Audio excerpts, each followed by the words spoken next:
अहमदाबाद से। राधे राधे महाराज जी। महाराज जी, मेरा प्रश्न कर्ज के संबंध में है। आपके श्रीमुख से सुना है था कि अगर किसी का 1 रुपया भी कर्ज हो जाए तो दोबारा जन्म लेना पड़ेगा। तो महाराज जी, इसी चीज पर सुनकर मैं बहुत परेशान हो गया था। 1-2 रुपए तो इधर उधर हो ही जाते हैं महाराज जी। महाराज जी, अनजाने में अगर कर्ज हो जाए। अनजाने की बात नहीं, लेकिन जानकर हम बेईमानी ना करें किसी की। अनजाने में ऐसे तो कोई बात नहीं है, लेकिन जानकर हमने किसी से 500 रुपया लिया है या 500 रुपये की चीज ली है, तो मुझे अपने जीवन में चाहिए कि बहुत जल्दी निपटा दें, हम उसका कर्जा ना लें। बहुत ईमानदारी और धर्म से चलने पर ही हमें भगवत प्राप्ति होती है। तो हम किसी का कर्जा ना लें, वो कोशिश करें जितना हमारे पास पैसा है हम उतनी सामान लें। यदि हम कर्जा लें तो बहुत जल्दी निपटाने की कोशिश करें और उसका कर्जा दे देना चाहिए।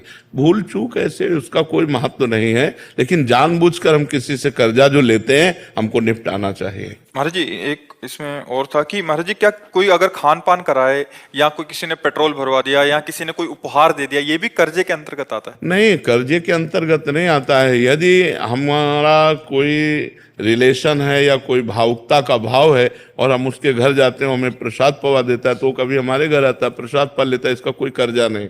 अब हमारी गाड़ी में पेट्रोल क्यों डलवा रहा है, हमें देखना है कि हमसे कोई बुरा आचरण तो नहीं करवाना चाहता है, घूस तो नहीं दे रहा है हमको, हम ऐसे क्यों डलवा ले पेट्रोल? दोस्ती यारी में। हाँ, तो दोस्ती यारी में तो दोस्त है तो फिर डाल देता है, तो हम कभी उसका भी कार्य कर देते, वो बात अलग है। ऐसे नहीं, ऐसे कैसे कोई हमारी जेब में पैसा डाल दे, ऐसे कोई ऐसे कौन कर रहा है?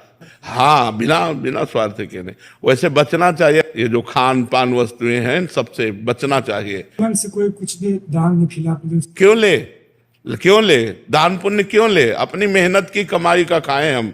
हाँ, निमंत्रण में जा रहे हैं तो हम उसको निमंत्रण देते, वो हमको निमंत्रण दे रहा, वो खा रहे हो। बात अब रोड में कोई हलवा पूड़ी बांट रहा है, ऐसे थोड़ी करने का तुम्हारा अधिकार है कि ऐसे दे दो। तुम गृहस्थ हो, अगर तुम उसके 2 पूड़ी और हलवा पाते हो तो 100 रुपया निकालो, वहां रखो, चलो अपने धर्म से चलो, तो बात अलग है। तुम्हारे सारे सुकृत ले रहा है, वो परिक्रमा लगा रहे हो तो तुम्हारी परिक्रमा का पुण्य ले रहा है वो, तब वो हलवा हाथ जोड़ के खवा रहा है, भैया हलवा खा, वो चतुर है। ऐसे थोड़ी है कि तुम्हें फ्री पवा रहा है। आपने बोला था खिला नहीं सकते तो खाओ नहीं। हाँ, अपने धर्म की कमाई खानी चाहिए, अपनी मेहनत की कमाई खानी चाहिए। हाँ, राधे राधे। हाँ। हम जैसे 4 दोस्त आए हैं, हमारे साथ एक वो दोस्त, वो जैसे कल हमें खिला दिया बड़े होटल में।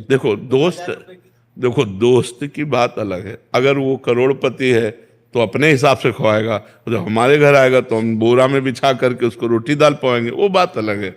दोस्त का वो कर्जा नहीं माना जाता है। कर्जा एक अलग चीज होती है।